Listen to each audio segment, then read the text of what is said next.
In this video, we're going to learn how to add matrices. In this case, a 2 by 2 matrix. So you have if A is 3, 4, 2, 1, B is 2, 3, 5, 4, find A plus B. So A plus B is going to be 3, 4, 2, 1 plus 2, 3, 5, 4. So in this case, just consider the corresponding entries in each of these determinants. So the first one is 3 plus 2, 4 plus 3, 2 plus 5, 1 plus 4.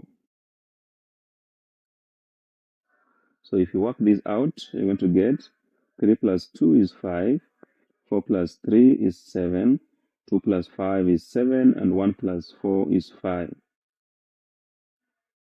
And thank you for watching. Please subscribe.